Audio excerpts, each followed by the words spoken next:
Welcome to talks of anime Arcane. அந்த உங்கள் ராகுல்குமார்.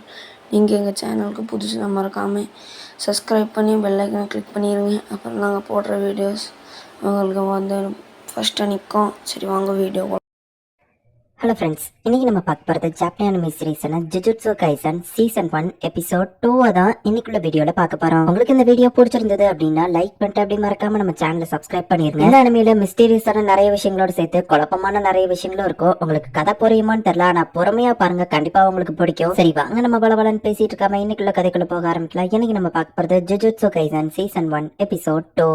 நீ இப்ப ஒரு கார்ஸா மாறிட்டேன், நான் உன்னை கொல்றதை தவிர்த்து எனக்கு ஒரு ஆப்ஷன் இல்ல அப்படின்னு சொல்லி ஃபோஜி நம்ம ஹீரோவை அட்டாக் பண்ண போகவும், வெயிட் பண்ண, எனக்கு எதுவும் இல்ல அப்படின்னு நம்ம ஹீரோ சொல்றான். அந்த கார்ஸ் மார்க் அவன் மேல இருந்து போகுது. இவன் பேசுறானா இல்ல அந்த கார்ஸ் பெருசுதா அப்படின்னு நம்ம யோசிச்சுட்டு இருக்கான். என்ன பிரச்சனை அப்படின்னு திடீர்னு ஒருத்த வந்து கேக்குறான். சாட்டர் நீங்களா அப்படின்னு சொல்லி அவன் பாக்குறான். இந்த பக்கமா வந்தா நீ ஏதாவது ஸ்பெஷல் கிரேட் ஆப்ஜெக்ட் தேடிட்டு இருக்கியாம, மூஞ்சில எவ்வளவு அடிபட்டிருக்கு அப்படின்னு சொல்லி அவன் போட்டோ எடுத்து வைக்கிறான். அந்த கார்ஸ் ஆப்ஜெக்ட் கிடைச்சதான்னு கேட்கவோ, ஆக்சுவலி நான் அதை சாப்பிட்டுட்டேன் அப்படின்னு நம்ம ஹீரோ சொல்லுவோம். உண்மையாவா அப்படின்னு அந்த சாட்டரோ கேட்கறான். ஆமா அப்படின்னு ஃபோஜியோ சொல்றான். அவன் நம்ம ஹீரோவை கிட்டக்க வந்து பாத்துட்டு, ஹே, அந்த கார்ஸ் உன் கூட கம்பைன் ஆயிடுச்சு, இது புதுசா இருக்குதே அப்படின்னு சொல்லி பாக்குறான். உனக்கு ஏதாச்சும் பண்ணுதா அப்படின்னு கேட்கவோ, இல்ல எல்லாமே நார்மலா தான் இருக்கு நம்ம ஹீரோ சொல்றான். அதனால அந்த கார்ஸ் கூட பாடியை ஸ்விட்ச் பண்ண முடியுமா அப்படின்னு நம்ம கேட்கவும், சரி ஒரு 10 செகண்ட்க்கு அதை ரிலீஸ் பண்ணு நம்ம சொல்லுவோம். ஆனா அது ரொம்ப ஸ்ட்ராங் நம்ம ஹீரோ சொல்லுவோம். நான் அதை விடவோ ஸ்ட்ராங்கானவன் தான், சோ கவலைப்படாத, இந்த என்னோட பண்ண வச்சுக்கோ அப்படின்னு அந்த சாட்டரோ கோஜா அப்படிங்கிறவன் ஃபோஜி கிட்ட பண்ண தூக்கி கொடுக்குறான். இங்க இவ்வளவு பெரிய சண்டை நடந்துட்டு இருக்கு, இவர் என்னடா கடையில போய் பண்ணு வாங்கிட்டு வந்திருக்காரு அப்படின்னு அவன் யோசிக்கிறான். இப்ப நம்ம ஹீரோ அந்த காசா மாதிரி அட்டாக் பண்ண ஆரம்பிக்கிறான். பட் சாட்டரோ என்னடா அசால்ட்டா அவன் மேலேயே ஏறி உட்காந்துருக்கான். ரொம்பவே ஃபாஸ்டா இருக்கான் அப்படின்னு சொல்லி நம்ம ஹீரோக்குள்ள இருக்கிற அந்த கார்ஸ் பாக்குது. என் ஸ்டூடெண்ட்ஸ் பாத்துருக்காங்க, சோ கொஞ்சம் சீன் போட்டாதான் நல்லா இருக்கும் அப்படின்னு சொல்லிட்டு சாட்டரோ அது கூட வேற லெவல்ல ஃபைட் பண்றான். எந்த காலமா இருந்தாலும் எனக்கு பிரச்சனையா இருக்கிறது இந்த ஜுஜுட்சு சாசர்ஸ் தான் அப்படின்னு நம்ம ஹீரோ உடம்புக்குள்ள இருக்கிற அந்த கார்ஸ் டென்ஷன் ஆகுது. 7 8 9 10 முடிஞ்சது அப்படின்னு சாட்டரோ சொல்லுவோம். இப்ப நம்ம ஹீரோ நார்மலா மாறிடுதா அடச்சா அப்படின்னு சொல்லி அந்த கார்ஸ் நினைக்குது. என்னாச்சுங்க அப்படின்னு நம்ம ஹீரோ கேக்குறா. ஹே, நீ சூப்பரா பண்ணப்பா அப்படின்னு சாட்டரோ இப்ப நம்ம ஹீரோ தலையை டச் பண்ணுவோம். நம்ம ஹீரோ வாங்கிடுறான். இவன் எந்திக்கும் போது நார்மல் கண்டிஷன்ல இருந்தான்னா எந்த பிரச்சனையும் இல்ல, ஜுஜுட்சு அப்படி எந்த ஒரு கார்ஸா இருந்தாலும் அதை நம்ம அழிக்கணும், நீ என்ன நினைக்கிற அப்படின்னு சொல்லி சாட்டரோ கேட்கவும், அது என்னமோ உண்மைதான், ஆனா இவன் உயிரோட இருக்கணும்னு நான் ஆசைப்படுறேன் அப்படின்னு சொல்லி ஃபோஜி சொல்றான். என் ஸ்டூடெண்ட் ஆசைப்பட்டு நிறைவேற்றாம இருப்பனா, சரி ஓகே அப்படின்னு சொல்லி சாட்டரோ சொல்றான். நீங்க காமிச்ச பிளாஷ்பேக்குக்கும் நான் சாகிறதுக்கும் சம்பந்தமே இல்லையா அப்படின்னு சொல்லி நம்ம ஹீரோ சொல்லுவோம். நான் சொல்றது ஃபர்ஸ்ட் நீ கொஞ்சம் பொறுமையா கேளு. நீ சாப்பிட்ட கார்ஸ் ஆப்ஜெக்ட்டுக்கு சிமிலரான ஆப்ஜெக்ட் தான் இதுவும் அப்படின்னு சாட்டரோ டக்குனு அதை டெஸ்ட்ராய் பண்ண ட்ரை பண்றான். ஆனா அந்த ஃபிங்கர்ல ஒரு சின்ன ஸ்கிராட்ச் கூட விழல. இந்த கார் சப்ஜெக்ட நாங்க எவ்வளவுதான் ட்ரை பண்ணாலும் எங்களால டெஸ்ட்ராய் பண்ண முடியல. அங்கதான் நீ வந்திருக்க, உன்னால இந்த கார் சப்ஜெக்ட கண்ட்ரோல் பண்ண முடியுது.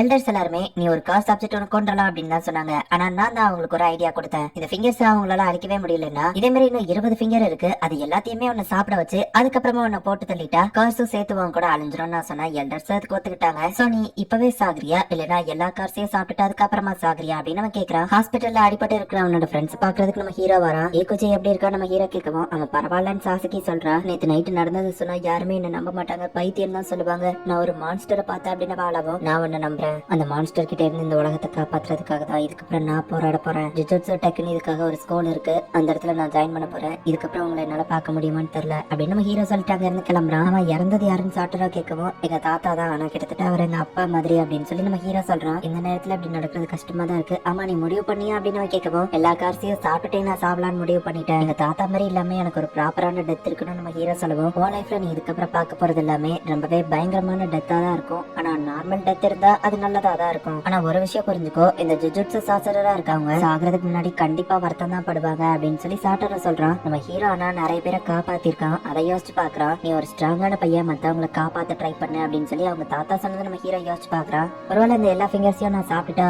அதுல பாதிக்கப்படுறவங்க எண்ணிக்கை கம்மியாகும்ல நம்ம ஹீரோ சொல்லுவோம். ஆமா அப்படின்னு சாட்டரோ சொல்றான். அப்படின்னா நான் இதுக்கு தயார் நம்ம ஹீரோ சொல்லுவோம். சுகுனாவோட இன்னொரு ஃபிங்கர் அவன் கொடுக்குறான். இப்ப நம்ம ஹீரோ அந்த ஃபிங்கரையும் சாப்பிட்றா. சை கேவலமா இருக்கு டேஸ்ட் அப்படின்னு நம்ம ஹீரோ நினைக்கிறான். ஒரு செகண்ட் அந்த சுகுனாவோட கார்ஸ் வந்து ரிலீஸ் ஆகுது. சாட்டரோ எதுக்குமே ரெடியா நின்றுட்டு இருக்கான். அடிச்சா டேஸ்ட் ரொம்ப கண்ட்ராவியா இருக்கு அப்படின்னு சொல்லி நம்ம ஹீரோ நார்மலா இருந்தான். இவன் உண்மையிலேயே ஸ்ட்ராங்கானவன் அப்படின்னு சொல்லி சாட்டரோக்கு நம்ம ஹீரோவை கொஞ்சம் பிடிக்க ஆரம்பிச்சுட்டு, இவங்கிட்ட பிசிக்கல் ஸ்ட்ரென்த் மட்டும் இல்ல, சுகுனாவையே சப்ரஸ் பண்ற லெவலுக்கு இவனோட மைண்ட் கூட ரொம்பவே ஸ்ட்ராங்கா தான் இருக்கு. நான் 1000 வருஷம் வெயிட் பண்ணா கூட எப்படி ஒருத்த கிடைப்பானான்னு தெரியல அப்படின்னு சாட்டரோ நினைக்கிறான். தாத்தா உங்க கடைசி ஆசையை நான் கண்டிப்பா நிறைவேற்றுவேன். எல்லா ஃபிங்கரையுமே நான் சாப்பிட்டு முடிச்சதுக்கு அப்புறம் சாகுதா போறேன். ஆனா எப்படி சாகணுங்கிறத ஆல்ரெடி டிசைட் பண்ணிட்டேன் அப்படின்னு நம்ம ஹீரோ சொல்லவும், உன்ன மாதிரி ஆளுங்களை எனக்கு ரொம்பவுமே பிடிக்கும், சரி பேக் பண்ணிட்டு கிளம்பு அப்படின்னு சாட்டர் சொல்லவும், நம்ம எங்க போறோம் நம்ம ஹீரோ கேக்குறான். ஃபூஜி எங்க வருவோம், நீ நல்லா ஆயிட்டியா நம்ம ஹீரோ கேட்கவோ, இதை பார்த்தா நல்லா இருக்கிற மாதிரியா தெரியுது அப்படின்னு அவன் கேட்கறான். டோக்கியோல இருக்கிற ஜுஜுட்சு டெக்குக்கு தான் போக போறோம், ஃபர்ஸ்ட் இயர்ல மொத்தமே நீங்க 3 பேர் மட்டும் தான் அப்படின்னு சொல்லி அவன் சொல்றான். இந்த இடத்துல தான் ஸ்டூடெண்ட்ஸ் வந்து ஜுஜுட்சுக்கு ட்ரைனிங்கும் எடுப்பாங்க. ஓல்டு ஸ்டூடெண்ட்ஸ் அப்புறமா ஹையர் அபிஷியல்ஸ் இந்த மாதிரி முக்கியமான மீட்டிங்கும் இந்த இடத்துல தான் நடத்துவோம். இது ஜஸ்ட் ஒரு ஸ்கூல் மட்டும் கிடையாது, நிறைய முக்கியமான விஷயங்கள் இந்த இடத்துல தான் நடக்கும் அப்படின்னு சாட்டரு கோஜா வந்து நம்ம ஹீரோக்கு எக்ஸ்பிளைன் பண்ணிட்டு வரான். பிரின்சிபலை நம்ம மீட் பண்ண போறோம், அவ ஓகே சொன்னாதான் உனக்கு இந்த இடத்துல சீட் கிடைக்கும், சோ ஒழுங்கா நடந்துக்கோ அப்படின்னு கோஜோ நம்ம ஹீரோ கிட்ட சொல்லவோ, ஒருவேளை அவர் என்ன செலக்ட் பண்ணாம போயிட்டாருன்னா நான் என்ன பண்றது அப்படின்னு நம்ம ஹீரோ கேக்குறான். ஓ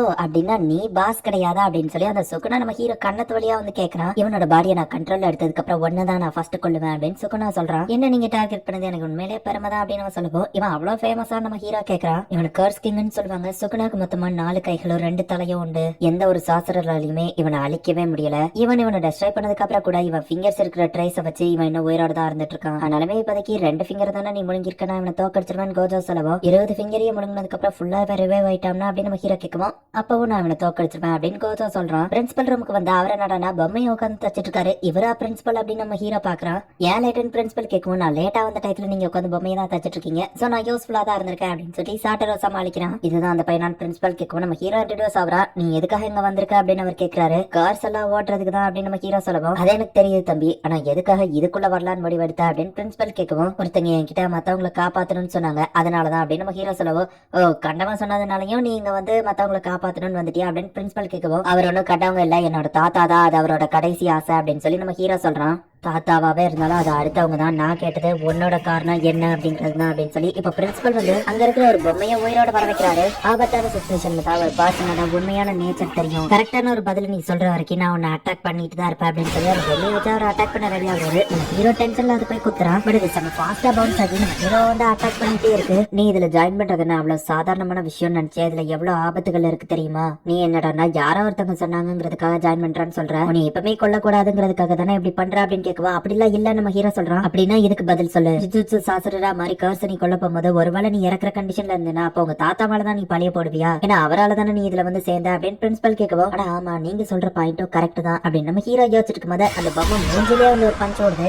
நீ இப்படியே போனா சாகும் போது கண்டிப்பா உன்னோட தாத்தாவோட கடைசி ஆசையினாலதான் செத்து போயிட்டோம், நீ அவரை தான் பிளேம் பண்ணுவ. எல்லா ஜுஜுட்சு சாஸ்திரமே சாகும் போது வருத்தப்பட்டு தான் இறந்து போவாங்க. நான் திரும்பவும் கேட்கிறேன், நீ இதுல எதுக்காக ஜாயின் பண்ற அப்படின்னு பிரின்சிபல் கேட்கவும், அந்த பொம்மை நம்ம ஹீரோவை பஞ்ச் பண்ண வருது. பட் கரெக்டா நம்ம ஹீரோ அதை பிடிச்சு லாக் பண்ணி வச்சிருந்தான். நான் சின்ன பையனா இருக்கும் போதுல இருந்தே ஸ்போர்ட்ஸ் அண்ட் மத்த எல்லா விஷயத்திலயும் ரொம்பவே ஸ்ட்ராங்கா தான் இருந்தேன். ஆனா எப்பவுமே நான் நினைச்சதில்ல இதை என்னால மட்டும் தான் பண்ண முடியும். ஆனா இப்போ அப்படி இல்ல, மத்தவங்களை நான் காப்பாத்துறது இந்த ஒரு விஷயம் இது என்னால மட்டும்தான் முடியும் அப்படின்னு நம்ம ஹீரோ யோசிச்சுட்டு, இந்த சுகுணாவோட ஃபிங்கர்ஸை என்னால மட்டும்தான் கண்ட்ரோல் பண்ண முடியும், என்னால மட்டும்தான் மத்தவங்களை காப்பாற்ற முடியும் அப்படின்னு நம்ம ஹீரோ சொல்றான். சரி நான் ஒன்னு அந்த ஸ்கூல்ல அக்செப்ட் பண்ணிக்கிறேன் அப்படின்னு சொல்லி பிரின்சிபல் சொல்றாரு. அந்த பொம்மை நம்ம ஹீரோ மூஞ்சிலே பஞ்சு விட்டுருது. ஓ சாரி நான் அந்த கர்ஸ் டெக்னிக்கை ரிலீஸ் பண்ண மறந்துட்டேன் அப்படின்னு பிரின்சிபல் சொல்றாரு. ஐ இந்த ரூம் எனக்கு தானா அப்படின்னு சொல்லி நம்ம ஹீரோ ரொம்ப ஹாப்பியா பாத்துட்டு இருக்கான். ஃபுஜிகுரோவும் நானும் மத்த ஃபிங்கர்ஸ் எல்லாத்தையும் கலெக்ட் பண்ணி கொண்டு வரான். நீ வேணா இந்த இடத்துல இருந்துக்கோ அப்படின்னு சொல்லவும், அவன் அடிப்பட்டு கஷ்டப்பட்டு வருவான், நான் இந்த ஜாலியா ரூம்ல இருப்பான்னு நினைக்கிறீங்களா, கண்டிப்பா இல்ல நம்ம ஹீரோ சொல்றான். அந்த ஃபிங்கர்ஸை கண்டுபிடிக்கிறது அவ்வளவு ஈஸியா இருந்தா நேரத்துக்கு தான் நாங்களே கலெக்ட் பண்ணிருப்போமே. அவன் உடம்புக்குள்ள இருக்கிற சுகுணா வந்துட்டு அவனோட மத்த ஃபிங்கர்ஸை கலெக்ட் பண்ணணும்னு அவனே ட்ரேஸ் பண்ணி போவான். சோ நீ தான் எங்களுக்கு கிட்டத்தட்ட ஒரு ஜிபிஎஸ் மாதிரி மத்த ஃபிங்கர்ஸை கண்டுபிடிக்க போற அப்படின்னு சொல்லி கோஜோ சொல்றான். சோ கண்டிப்பா நீ ரூம்ல ஜாலியா இருக்க முடியாது, நீ எங்க கூட வரணும் அப்படின்னு சொல்லி அவன் சொல்றான். ஹே ஃபுஜிகுரோ நீ நல்லா ஆயிட்ட போல அப்படின்னு நம்ம ஹீரோ கேட்கவோ, உங்களுக்கு வேற எந்த ரூமும் கிடைக்கலையா அப்படின்னு ஃபுஜிகுரோ கேக்குறான். வரும் நல்லா இருக்கே நம்ம ஹீரோ பார்க்கவா, அவன் பொடத்தை வாக்குல ஒண்ணு போடுறான். ஃபர்ஸ்ட் இயர்ஸ் 2 பேரும் எங்க இருக்கீங்க,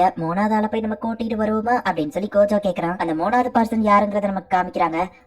ஒரு வழியா எப்படியோ தப்பிச்சு வில்லேஜ்ல இருந்து டோக்கியோக்கு வர்றது எவ்வளவு பெரிய கனவு எனக்கு தெரியுமா, இன்னும் 1 மணி நேரத்துல நான் டோக்கியோக்கு போயிருவேன் அப்படின்னு ஒரு பொண்ணு நினைக்கிறேன். இந்த இடத்துலயே இந்த எபிசோட் முடியுது. இந்த எபிசோட்ல நிறைய டீடைல்ஸ் இருக்கிறதுனால நான் முக்கியமான விஷயங்களை மட்டும் தான் எக்ஸ்பிளைன் பண்றேன். அண்ட் சில காமெடியை நான் ஸ்கிப் பண்ணிருந்தேன், அதை மட்டும் கொஞ்சம் அட்ஜஸ்ட் பண்ணிக்கோங்க. அண்ட் உங்களுக்கு இந்த வீடியோ பிடிச்சிருந்தது அப்படின்னா லைக் பண்ணிட்டு அப்படி மறக்காம நம்ம சேனலை சப்ஸ்கிரைப் பண்ணிருங்க. தேங்க்யூ ஃபார் வாட்சிங். பாய் கைஸ், நெக்ஸ்ட் எபிசோட்ல மீட் பண்ணலாம்.